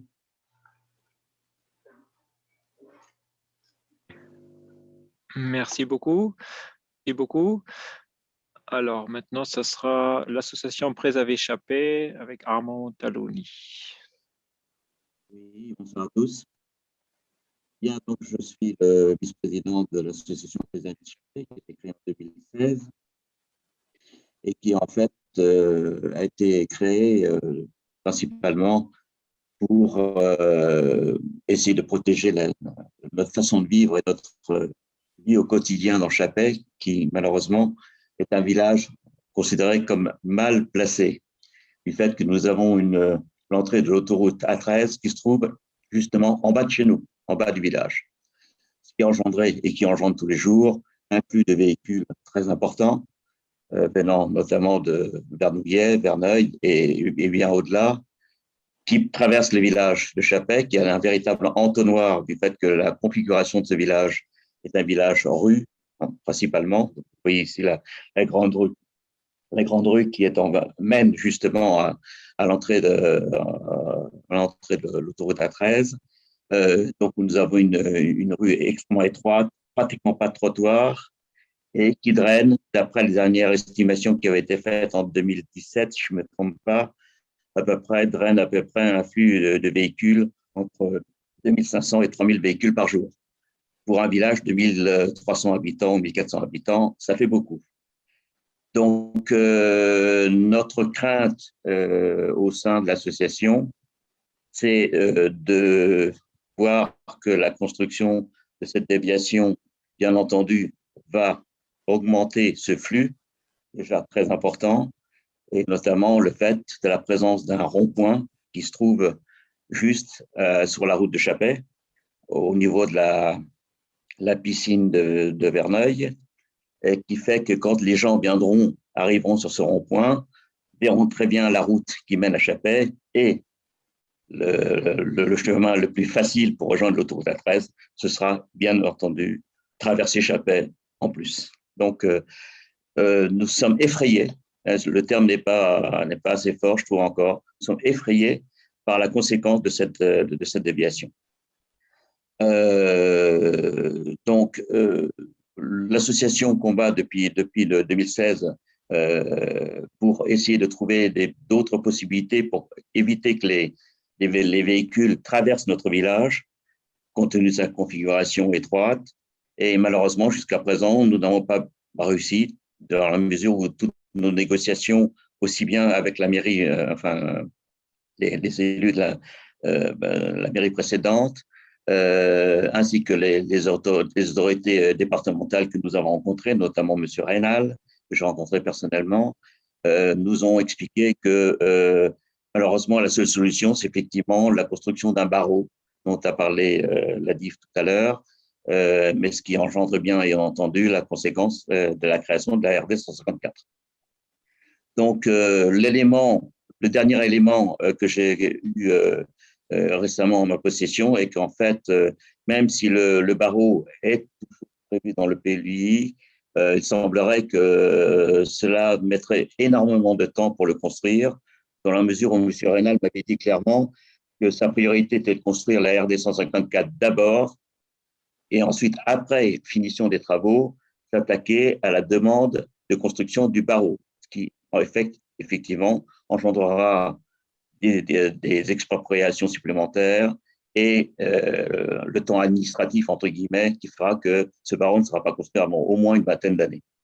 Donc, nous sommes toujours dans le même état depuis de nombreuses années, avec ce surplus de trafic qui fait prendre des risques à notre population, parce que, comme vous avez pu le voir sur la photo, notre village, notamment la Grande Rue, il n'y a pratiquement pas de trottoir. Donc, les gens sortent pratiquement dans la rue pour se déplacer. Et donc, tout cela est extrêmement dangereux et pénible pour tous, sans parler du bruit que cela entraîne. Donc, d'autre part, notre combat était aussi contre la création d'une zone du mi-temps constructible qui avait été faite en 2016. Le premier projet qu'on appelait le mi-temps 1, qui était à peu près la construction de 340 logements, alors que le nombre de logements initiaux de Chappey était de l'ordre d'à peu près de 400 ou 420, ce qui voulait dire que ce projet pharaonique était pratiquement de doubler la population de Chappey en l'espace d'une quinzaine d'années. C'est un projet que nous avons combattu et pour lequel, avec l'appui du GPSO de l'époque, nous avons pu faire annuler. Un nouveau projet a été relancé, qu'on pourrait appeler le mi-temps 2. Là aussi, le projet a été réduit à peu près une centaine de logements. Nous-mêmes, notre position est de dire que effectivement, la zone qui est consacrée à ces constructions pourrait se faire, mais sur une dimension plus faible, maximum de 50 ans sur une vingtaine d'années, ou 20 ou 25 ans, ce qui à peu près correspond au taux de progression des constructions dans Chappey depuis une trentaine d'années. Voilà, donc Chappey, c'est un village rural. Nous sommes entourés de forêts. Nous sommes entourés de forêts, de zones agricoles. Nous avons une biodiversité, donc qui est le deuxième point sur lequel nous nous battons, c'est de protéger au maximum notre environnement. Notre commune se trouve à l'intersection entre le massif forestier de Verneuil et le massif forestier de Vernouillet-Bure. Et effectivement, ces deux massifs engendrent une migration très importante de grands animaux, notamment des chevreuils et des sangliers, qui en fait se déplacent de l'un à l'autre et vice-versa tout le long de l'année, et qui fait qu'effectivement, si la RD 154 était construite, elle couperait ces axes de déplacement et qui pourrait donc empêcher les reproductions d'une part, et d'autre part aussi engendrer des risques, parce que ces animaux ne s'arrêtent pas au feu rouge, et quand ils traversent une rue ou une route, ils la traversent, et donc il risque de contact avec les voitures et tout autre véhicule.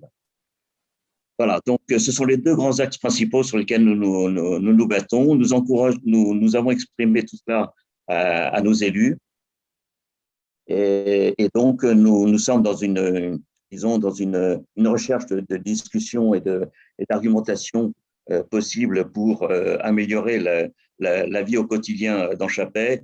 Mais c'est vrai que l'axe principal de notre mouvement reste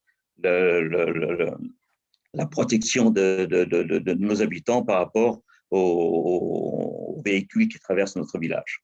Voilà. Donc, nous avons plusieurs actions possibles. notamment des balisages d'itinéraires pédestres et vélos dans le bois de Verneuil, l'organisation d'un concours photo thématique, par exemple.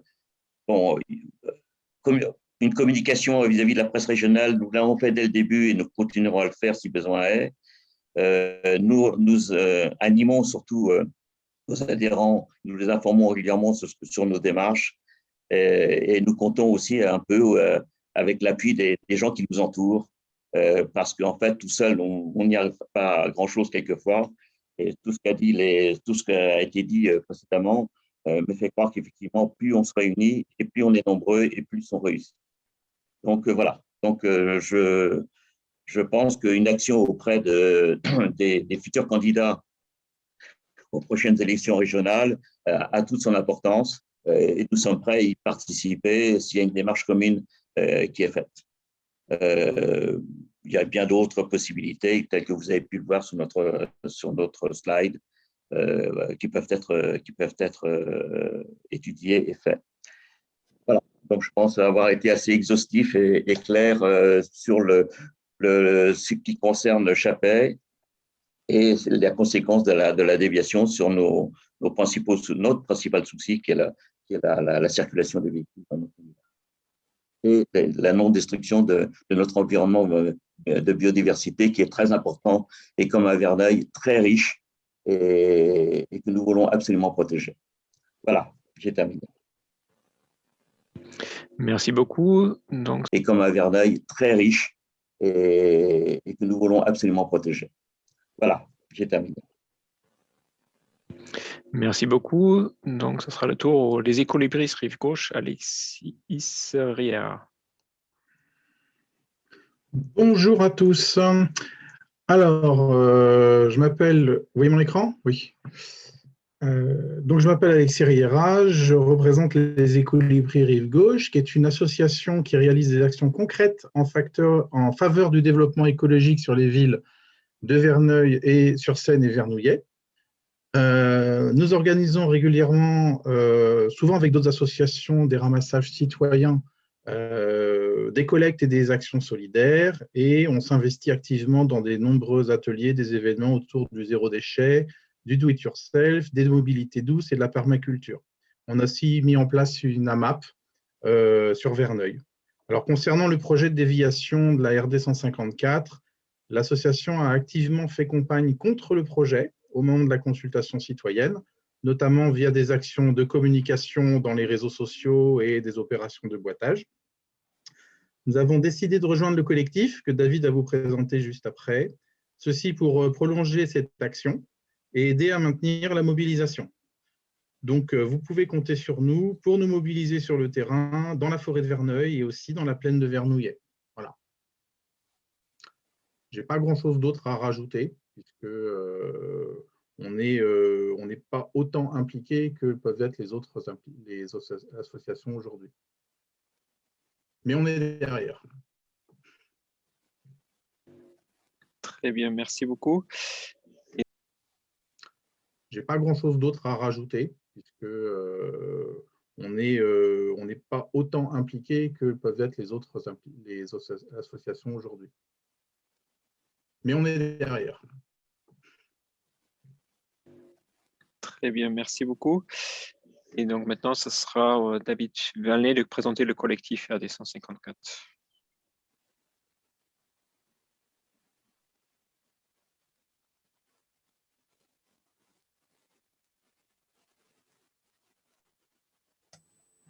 Bonsoir, est-ce que vous m'entendez? Oui. Bon, super. Effectivement, du coup, à mon tour, donc, je vais vous présenter le collectif RD 154. Alors, en évitant de redire tout ce qui a été développé précédemment et dit de manière très juste. Donc, l'idée, alors, pardon, sur le partage d'écran, je voudrais le relancer un court instant. Comment on fait pour couper le partage d'écran? Ah bah non, bah c'est bon, normalement. Là, vous voyez la présentation? Oui. Oui. Ok, pardon. Bah, oui, on la voit. Bon, désolé.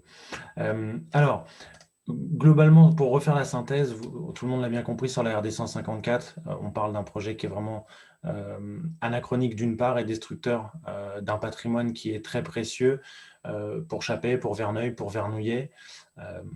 Et finalement, on parle aussi d'un projet qui, en tout cas, je trouve que la réunion de ce soir le fait bien ressortir, a un lien direct avec des projets d'une grande envergure. Et ça rentre dans un ensemble.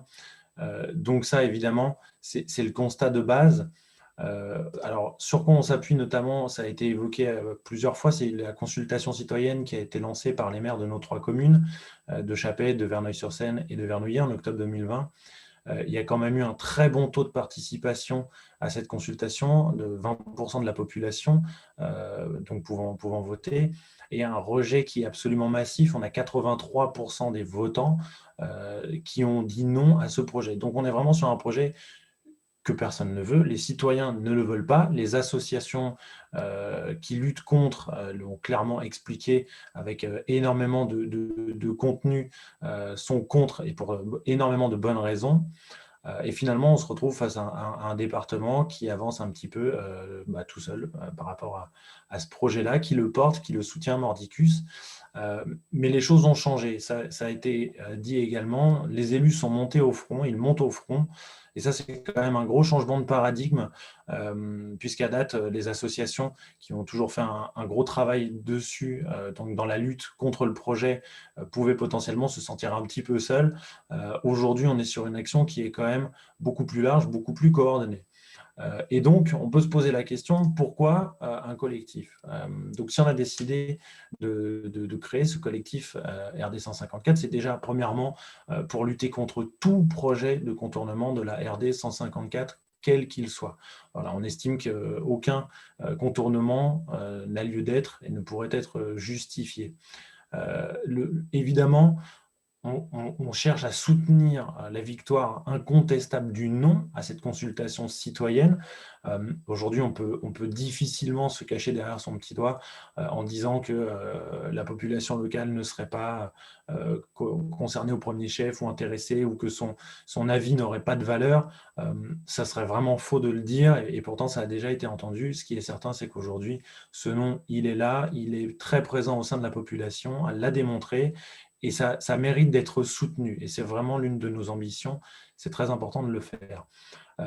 Notre collectif a aussi pour vocation de maintenir le lien finalement avec les citoyens, les citoyennes, tous les membres d'associations, etc., de manière à informer d'une part, mais aussi à réunir et à impliquer un maximum de parties prenantes. C'est un sujet qui est absolument essentiel. On l'a dit, plus de routes appelle plus de voitures, ça c'est une certitude, mais c'est aussi ce projet, et comme beaucoup d'autres qui ont été évoqués ce soir, c'est aussi la porte ouverte à une urbanisation galopante. Et ça, je pense que c'est évident, il faut vraiment s'en inquiéter. Alors évidemment, il y a des subtilités dans tout ça, mais de manière très générale, je pense qu'il serait naïf de se dire que ce projet-là pourrait s'arrêter là. Effectivement, la jonction avec la 13 se ferait et se fera. Et ça sera suivi d'autres conséquences qui seraient absolument désastreuses. Et voilà, l'un des points aussi clés aujourd'hui, c'est de rappeler tout ça et de penser vraiment à long terme avec une position qui est celle d'un pari d'avenir finalement pragmatique, et qui va tenir compte de l'évolution de la situation, puisque finalement on est sur un projet qui s'appuie sur des considérations et sur des chiffres qui sont extrêmement vieux, qui sont donc quasiment, on peut le dire, obsolètes. Et donc voilà, ça ne tient pas la route. Notre collectif souhaite donc porter la voix de ceux qui sont contre le projet de la déviation. On souhaite aussi impliquer les gens au maximum, car être contre, c'est une chose, mais essayer d'agir, vouloir agir, c'est aussi très important. Et donc, finalement, si je devais résumer, le collectif RD 154, il a pour ambition de faire le lien entre toutes les parties prenantes, d'être toujours présent dans la lutte contre ce projet, de maintenir une mobilisation maximale du point de vue de la population, de manière à ce que toutes les actions qui sont très fortes, qui vont être sur le terrain juridique, qui vont être sur le terrain politique, notamment via les 3 maires qui portent ce sujet, et bien, il y a aussi un bruit populaire, un bruit citoyen, parce qu'aujourd'hui, cette voix, elle compte, elle doit être entendue, elle doit être écoutée, et voilà, on compte clairement la porter et faire le lien plus largement, parce que je trouve que la table ronde de ce soir le démontre très largement. Il y a un lien qui me semble assez évident entre tous ces projets, de près ou de loin, mais il y a un lien quand même assez fort. Et donc, je crois que, nous croyons que l'union fait la force. C'est une certitude, ça ressort clairement ce soir. Et voilà, et ça c'est l'une de nos valeurs, et on va avancer avec cette valeur chevillée au corps. Et évidemment, le dernier point de ce collectif, c'est d'avoir du poids, mais aussi d'avoir un maximum de personnes pour soutenir des propositions qui ont déjà été faites à ce jour, mais qui n'ont jamais été considérées malheureusement. Il y en a beaucoup. Et l'idée, c'est aussi d'écouter beaucoup, d'entendre les personnes qui ont des arguments autres à faire valoir, et de cheminer, d'avancer tous ensemble vers des solutions qui soient réellement satisfaisantes et qui ne déplacent pas un problème en créant de nombreux autres en dépit du bon sens. Voilà globalement. Et donc, nos premières actions que nous avons commencé à mener, donc notre collectif est tout jeune, hein, finalement, il n'a que quelques mois, donc on s'est doté des outils indispensables aujourd'hui à maintenir cette communication, cet échange avec les citoyens. Donc, on a un site web, on a une page Facebook, etc. On a une première action un peu plus marquante qui est le lancement d'une pétition sur change.org que nous adressons à Madame la ministre de l'Environnement, Barbara Pompili, qui atteint quasiment 1200 signatures pour le moment, en tout cas. Donc, on espère que ça va grimper et que si vous n'avez pas encore signé, nous vous invitons à le faire et bien sûr à partager le plus massivement possible cette pétition. Mais voilà, ça, c'est l'une de nos premières actions. On espère recueillir vraiment un maximum de signatures pour aussi faire remonter ce point de vue des citoyens, rappeler que les gens sont contre et s'adresser cette fois-ci vraiment au niveau des plus hautes instances pour essayer d'obtenir l'arrêt, l'abandon pur et simple de ce projet. Parce que au-delà de tous les points qui sont encore bloquants aujourd'hui, et il y en a, et il y en a probablement quelques autres, je pense que ceux qui ont été évoqués, j'aime bien parler de cailloux dans la chaussure pour en parler, mais accessoirement, voilà, il y a aussi moyen de faire rayonner tout ça avec une portée la plus large possible, en espérant que cette fameuse théorie du ruissellement puisse retomber favorablement. Et dans tous les cas, c'est important de le faire et de le dire. À côté de ça, donc parmi nos prochaines actions, la première est en cours. On diffuse actuellement à travers une action de boitage un flyer qui fait un petit peu rayonner cette pétition qui vise à parler du collectif, du projet, et voilà, rappeler aux citoyens que la mobilisation continue, qu'il y a des parties prenantes, mais aussi que le projet lui-même continue, et ça c'est important de le dire et de le rappeler, parce qu'il n'a pas été abandonné, parce que la consultation évidemment citoyenne a fait ressortir le nom, mais pour autant le département continue. Donc voilà, c'est une façon de sensibiliser, c'est un de nos sujets. Après, on prévoit d'autres actions au gré de l'évolution du contexte sanitaire, mais une marche sur le tracé, organiser des événements sur place, et bien sûr, une présence sur toutes les initiatives qui seront lancées contre le projet, c'est très important. Et donc, l'organisation de cette première table ronde qui nous réunit ce soir. Et je profite de mon temps de parole pour remercier l'ensemble des participants, que vous soyez finalement speaker, intervenant, ou que vous soyez simplement venus écouter, vous renseigner, prendre des informations. Merci beaucoup à tous pour votre démarche. Merci de contribuer à ce message et à cette mobilisation qu'on veut vraiment porter tous ensemble. On espère que cette table ronde sera suivie d'autres, notamment pour présenter des solutions, des alternatives. On va travailler pour organiser tout ça, puisque des alternatives, il y en a, notamment, ça a été dit, et ça sera abordé aussi par la suite. On peut penser à tout ce qui est mobilité douce de manière très concrète, qui à ce jour sont très sous-développés. Il y a un vrai sujet notamment sur la discontinuité des infrastructures ou leur piètre qualité, leur manque d'entretien. Aujourd'hui, c'est sûr que tout ça, ce sont des facteurs qui n'aident malheureusement pas à leur essor. Mais ce sont des sujets que maîtrise très bien notamment Philippe Couden de Un vélo qui roule, à qui je vais pouvoir céder la parole. Voilà, je vous remercie de votre écoute. Merci. Merci. Il y a eu beaucoup de messages enthousiastes, vindicatifs. Par contre, il y a quand même deux sujets, deux points qui mériteraient, et puis des réponses à des questions ponctuelles. Il y a peut-être un sujet quand même sur Philippe de Ixer qui a dit est-ce que ces projets, les projets du saucissonnage là, qui sont portés par le département, Bernard, tu as apporté un élément complémentaire sur le financement de la région là, à hauteur de 6 millions pour la RD 154. Est-ce qu'on a d'autres informations sur le financement de la région sur les autres projets? Pour le pont d'Achères, ça vaut 120 millions d'euros. Ouais. Si on fait la référence au pont de Triel, le pont de Triel avait été financé moitié par la région, moitié par le département. Et le département espère continuer à le financer, sachant que les études ont été déjà financées par la région dans le cadre de son plan anti-bouchon, ce qui est assez cocasse. Donc, en fait, je pense que la région, Mme Pécresse, financera, si elle est élue, pour moitié le pont. Donc, ce n'est pas une bonne nouvelle. D'accord. Le département ne peut pas financer le pont d'Achères à lui tout seul, c'est sûr. D'accord. Effectivement, c'est des précisions intéressantes. Oui. Il y avait un autre point, que, Philippe, tu l'as souligné dans l'exposé de Bernard sur les pistes qui étaient non conformes au CEREMA. Est-ce que pour ceux qui sont pas qui savent pas ce que c'est que le CEREMA, tu pourrais peut-être en dire un mot? Oui, le CEREMA, c'est un organisme qui réfléchit un petit peu sur les normes applicables aux équipements publics. Hein. Et donc, le collectif Vélo Île-de-France a travaillé avec le CEREMA pour élaborer une sorte de normalisation au cas par cas, c'est-à-dire qu'est-ce qu'on fait pour telle voie bon, et donc, ce cahier des charges va bientôt sortir. Et donc déjà, la largeur des voies que j'ai vues à 1,70 m, n'est pas bonne.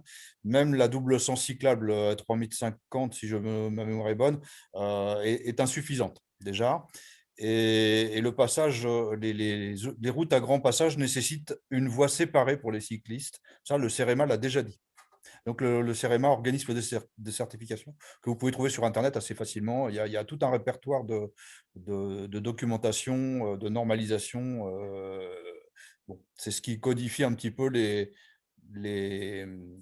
cahiers des charges. D'accord. Merci Philippe. Donc, je ne peux pas le faire circuler. J'en ai qu'un projet et donc je ne peux pas le faire circuler, je m'excuse.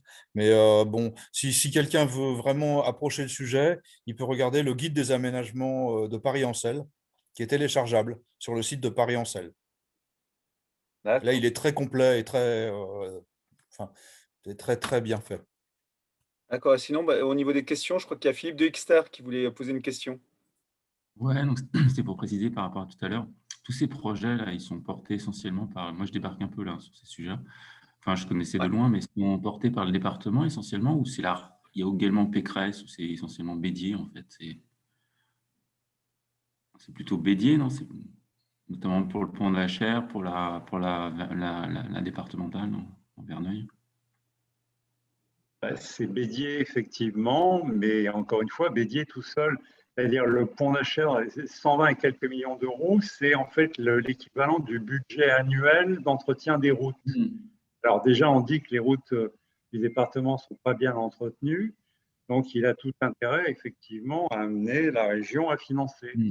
Et de toute façon, parce que j'ai vu dans les chats, mais Bédier est quelqu'un, en fait, qui répond à la demande et qui… en fait, a promis de faire le pont, et il l'a promis à l'État, il l'a promis aux élus qui, en 2009, ont voté en fait l'OIN Val-de-Seine, et il tient ses promesses. C'est simplement ça, hein, le problème. En fait, on peut lui faire plein de reproches, mais au moins, il a cette fidélité-là.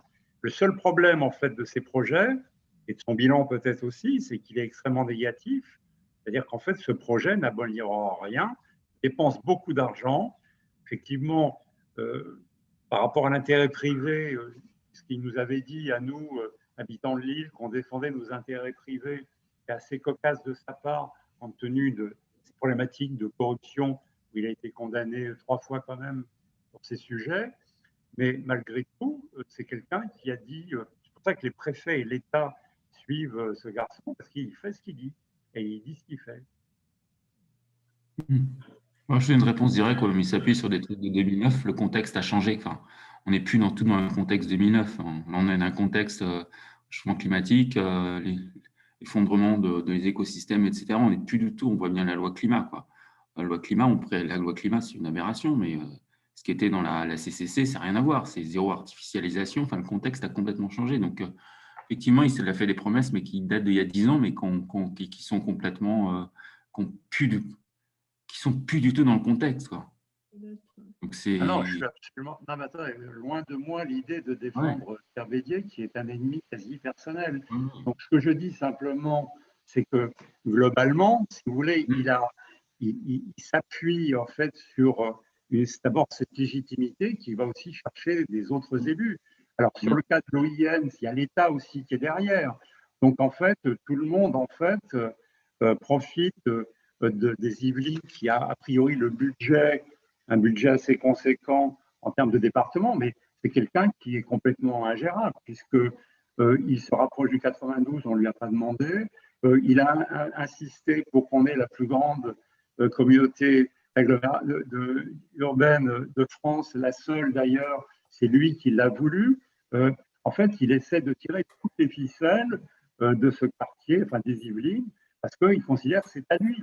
Et le problème, c'est que c'est une vision d'un garçon qui est arrivé dans les années 60 à Poissy, ou je ne sais plus à quelle date, en culotte courte. Il est resté scotché sur cette vision de la bagnole, de l'industrie et ainsi de suite. Puis c'est quand même quelqu'un, c'est l'ère Chirac, c'est un homme politique de l'ancienne école. Encore une fois, fidèle, mais pour ses amis. Voilà. D'accord. Merci Antoine. Est-ce qu'il y a d'autres questions sur le chat ou en ligne là? Allez-y. Un point d'interrogation, un point d'exclamation. Oui. Vas-y. Juste quelques mots dans la ligne de ce qui vient de se dire. Derrière Bédier, il faut voir qu'il y a aussi un certain nombre d'élus, des maires, sans citer le maire de Poissy, qui est tout content du projet A104 bis, parce qu'il ne souhaite pas voir un projet A104 dans sa ville et au-dessus en particulier de l'île des Mignots, mais il serait bien content de faire dévier les camions à travers la plaine de Champioux-les-Vignes sur la A104 bis. Donc il faut voir que Bédier a une position qui n'est pas uniquement individuelle, mais il est suivi par un certain nombre de maires. Vous avez entendu, vous avez vu passer dans la presse des articles montrant la police municipale de telle ou telle ville arrêtant les camions sur certaines routes de Poissy et même, il me semble, de Champioux-les-Vignes ou d'ailleurs. Donc, dans ces projets, il est soutenu. Et j'aimerais rebondir sur ce qui a été dit à un certain moment. J'ai trouvé que ce soir, il y a beaucoup de synergie entre les associations et les collectifs. J'ai entendu pas mal parler des élections régionales et cantonales, départementales, surtout départementales dans notre coin. Et certains ont parlé d'initiatives. Moi, j'en ai pas du tout parlé, mais je suis dans cette ligne directe, puisque le COPRA va questionner, les questionnaires sont déjà établis, va questionner les candidats, hein, à la fois au régional et au cantonal. Nous sommes en train de rédiger un communiqué de presse. Et puis, on avait une autre idée aussi, mais pour cela, il faut être suivi par d'autres associations qui sont là ce soir. C'est de nous rendre devant des lieux de réunion d'élus pour faire une haie d'honneur en parlant, en étant avec nos cadicos et en distribuant un communiqué non seulement à ces élus, mais aussi à la population au niveau d'un boitage. Parce que, à mon avis, ces futures élections, là, ces prochaines, du 20 et 27 juin, sont vraiment déterminantes, tellement on a un nombre de projets qui sont vraiment inqualifiables dans notre secteur. On ajoute du routier à du routier, et comme tout le monde le disait, même Philippe Coudel, et j'étais content qu'il le mette en exergue sur les pistes cyclables, plus on fait de routes, plus on crée d'embouteillages, et il a précisé aussi que c'était la même chose pour les pistes cyclables. Voilà, donc je remercie tout le monde de cette synergie que j'ai vue ce soir, et je souhaiterais que ça se continue et qu'on réussisse à faire des actions en commun juste avant ces prochaines élections. D'accord. Est-ce qu'il y a d'autres questions? La parole, Louis? Oui, pour rebondir, c'était un petit peu sur ce que David disait, c'était l'objet justement du collectif de rassembler les associations et de pouvoir mener des actions ensemble et de faire de la synergie de tout ça. Donc, je pense que déjà cette première table ronde est une réussite pour ça et qu'on va, à partir de là, j'espère pouvoir continuer des actions pour finalement faire entendre encore plus, porter de façon plus importante les messages avec des libertés de ton et d'action. Il y a Benoît de Lorentz qui a levé la main pour prendre la parole. Oui, bonjour à tous. Benoît de Lorentz, je suis le maire de Chappey. Je suis très heureux d'avoir participé à cette présentation très claire. Bon, j'aurais évidemment énormément de choses à dire. D'abord que je suis parfaitement d'accord avec globalement tout ce qui a été dit. Comme ça, c'est fait. Vous le savez depuis le début que je me suis, moi en tout cas, très directement et très vite mobilisé contre cette affaire de la déviation de la RD 154. Pour plein de raisons, mais en particulier pour une raison qui a été dite d'ailleurs, qui est très pratique, c'est-à-dire que même dans les simulations de trafic présentées par le département, cette déviation RD 154 est une catastrophe absolue pour Chappey. Donc même au-delà des enjeux écologiques, des enjeux de voiture, de tout ce que j'ai entendu et sur lequel je suis d'accord, mais je n'ai même pas besoin de ça. J'ai un problème direct en tant qu'élu d'une augmentation de trafic prévue de l'ordre de 70%. C'est-à-dire qu'on va passer aux heures de pointe à environ 520-550 voitures heure dans la rue qu'on vous a montrée tout à l'heure en photo. Je m'en suis expliqué très longuement avec Rénal, avec M. Rénal, avec M. Bédier, etc. Vous avez dit quelles étaient leurs positions. Il y a encore un courrier qui est parti la semaine dernière. Il y a un courrier en préparation auprès du préfet sur des problèmes, pour le coup, plus juridiques, et notamment Enfin, il y a plein de défauts. Il y a encore pas mal de points sur lesquels on peut attaquer le projet. Ce que je voulais simplement vous dire, c'est que les maires, les 3 maires des communes de Verneuil, Vernouillet et Chappey sont très mobilisés. Nous parlons régulièrement sur cette affaire. Il y a beaucoup de choses que nous faisons, on ne peut pas tout dire, tout ce qu'on fait. Je peux vous dire qu'on est sur la bête, pour employer l'expression.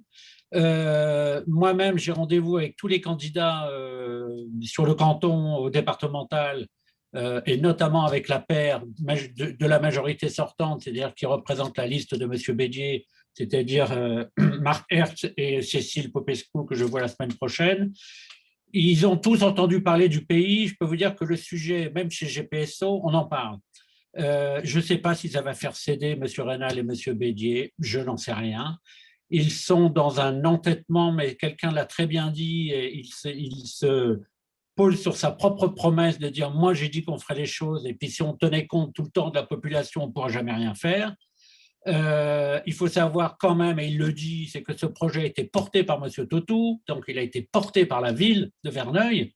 Voilà, enfin, on a quand même un historique, et quand on lui explique que les études de trafic et de transit sont complètement obsolètes, Il dit même mon pauvre ami, enfin vous le connaissez tous, ou pour ceux qui le connaissent, il renvoie d'un revers de la main. Le vrai problème, c'est que les études et les simulations sont complètement obsolètes. Mais obsolètes. Et personne n'arrive à m'expliquer. Et à part Carl Olive, sur ce qu'on a dit tout à l'heure, je n'arrive pas à trouver des élus qui soient pour. Donc ça, c'est un vrai sujet, c'est tous les arguments qu'on développe. Voilà, je voulais simplement témoigner d'abord en étant avec vous ce soir, vous dire qu'on est complètement mobilisé sur cette affaire, qu'on est à votre disposition, et vous le savez, pour un certain nombre d'entre vous, qu'on est régulièrement en contact, on est sur la bête. Et je suis content que tout le monde le soit aussi. Voilà, merci. Merci beaucoup. Ça bouge dans le chat. Il y a pas mal de messages. Louis, si tu veux. Je pense que par rapport à ce qui a été dit là, merci en tout cas pour cette intervention. Il y a pas mal de messages effectivement qu'on avait déjà vu dans le chat et puis qui a été concrétisé sur les dernières interventions sur le fait de voir quelles étaient les actions qu'on pourrait mener. Ce que je vous propose peut-être, c'est pour ceux qui veulent de donner leurs coordonnées, soit téléphone, etc., pour qu'on puisse créer un groupe de discussion là, pour avancer sur effectivement ces actions à faire là, pendant ce temps de campagne. Qu'est-ce qui est dans le chat? Fabienne, tu as mis quoi?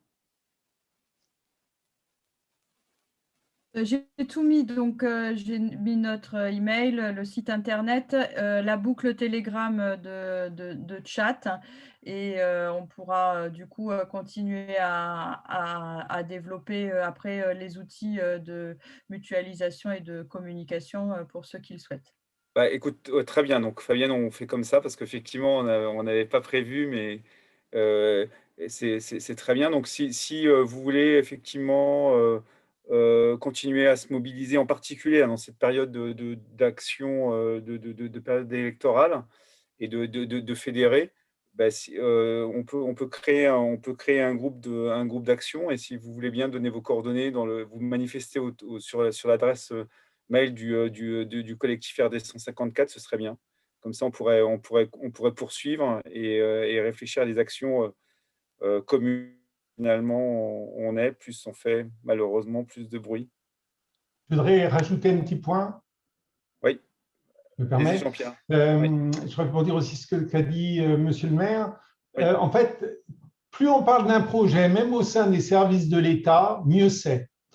Aussi bien dans la presse, etc. Parce qu'il ne faut pas oublier une chose, je dis, c'est que la destruction, la dérogation des espèces protégées, c'est le préfet qui peut la signer. S'il ne la signe pas, s'il y a un contexte politique, s'il y a plein de choses qui font que ce projet est dénoncé, que ces services ne sont pas chauds, qui sait que ça va aller au tribunal, que le préfet actuel a quand même quelques petits soucis en ce moment, il est clair que l'enjeu à aujourd'hui, je dirais en dehors de tout le reste évidemment, c'est bien cette dérogation aux espèces protégées. Donc, c'est un point important. Bon, l'avantage des associations, c'est que même le CNPN, on peut toujours avoir des échos de ce qui se passe à l'intérieur, mais c'est un point clé. C'est-à-dire que si c'est un avis défavorable, il y a très peu de chances sur un dossier pareil que le préfet aille le signer. Donc, c'est un point essentiel qu'il faut viser en plus de tout le reste, c'est bien le CNPN, la destruction des espèces protégées, la participation à l'enquête publique, tenant compte déjà de l'avis que pourrait donner le CNPN. Pour préciser, ce n'est pas seulement un avis défavorable qu'il a donné au projet, c'est qu'il n'a même pas étudié le dossier, il a rejeté l'avis d'office. Ça a pris 5 minutes, entre guillemets. Ils ont rejeté le dossier tout simplement parce que ça ne tenait même pas la route dès le départ. Et en plus, il y a une contradiction entre le dossier qu'a présenté le département dans le précédent dossier CNPN et maintenant ce qu'affiche Bédier en disant que c'est un projet d'ampleur. Enfin, il y a vraiment une contradiction. Le département, depuis le début, passe de l'un à l'autre. Soit ils disent c'est simplement une déviation de Verneuil-Vernouillet, soit c'est un projet structurant du nord du département. Et Absolument. Il y a énormément de contradictions dans le discours du département. Et ça, c'est lié au montage de leur enquête publique. Ils sont piégés avec cette contradiction et ce changement de pied. Nous, sur l'arrêté préfectoral pour la destruction d'espèces protégées, qui autorise la destruction d'espèces protégées, si on ne fait pas de bêtises, je pense qu'on peut facilement aller au tribunal administratif, faire appel et éventuellement aller au Conseil d'État. Donc, on a quand même de la réserve là, avec un dossier que le tribunal ne va pas rejeter comme ça, parce qu'il y a quand même du fond. Dire, tu conclus peut-être, il est 22h50. Oui, je veux juste rebondir rapidement sur ce qui est encore écrit dans le chat, sur les actions à mener. Il y a Philippe qui propose pas mal de choses, entre aller sur le département Versailles, faire une manifestation, un rassemblement devant le département à Versailles.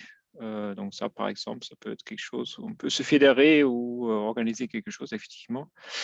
Et Philippe propose également de mobiliser des mouvements ONG, Greenpeace, Versailles, Alternative à Versailles, etc. Donc, effectivement, on peut encore élargir notre cercle qui est déjà pas mal ce soir, mais pourquoi pas encore un peu plus large pour effectivement faire des actions un peu médiatisées là-dessus. Moi-même, personnellement, j'avais pensé à faire, par exemple, organiser un tour en vélo pour montrer à Bélier qu'effectivement, on peut parcourir des grandes distances en vélo, même si ça prend 3 heures, c'est pas grave. Ça fait une manifestation en vélo, de partir de nos villes tous ensemble et se rejoindre à Versailles devant le département avec tous nos vélos pour montrer que des alternatives existent. Et on peut parcourir des bons kilomètres avec un vélo. Il est un petit peu tard, là. Il est temps de remercier tout le monde.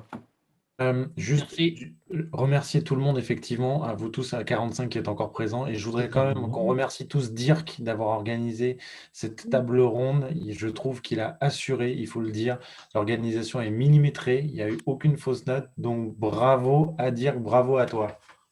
Bravo. Merci beaucoup. Bravo à vous tous, vous étiez super. Tous, vous étiez super. Alors, l'enregistrement va être visionné par nous tous et après, par validation que tout est bon, on pourra publier ça sur YouTube pour que ça soit diffusé ensuite au plus large. Je vous reviens vers vous, donc aux intervenants pour ça et on se reverra, j'espère, assez bientôt. Je voulais juste ajouter, j'avais levé la main tout à l'heure, je voulais juste ajouter un point. Donc là, beaucoup de choses ont été dites. Il y a des actions que l'on voudrait faire en commun. Je pense qu'il faudrait que un représentant de chaque association, qu'on refasse un nouveau Zoom d'ici, je ne sais pas, 15 jours, en tout cas assez proche, justement pour trouver un moyen d'organiser un moment d'échange pour décider effectivement d'actions communes. Oui, on va organiser ça, oui. D'accord. C'est clair. C'est l'action, effectivement, c'est une des principaux outcomes du truc. On va organiser ça, oui. Absolument. Pour faire plus de bruit.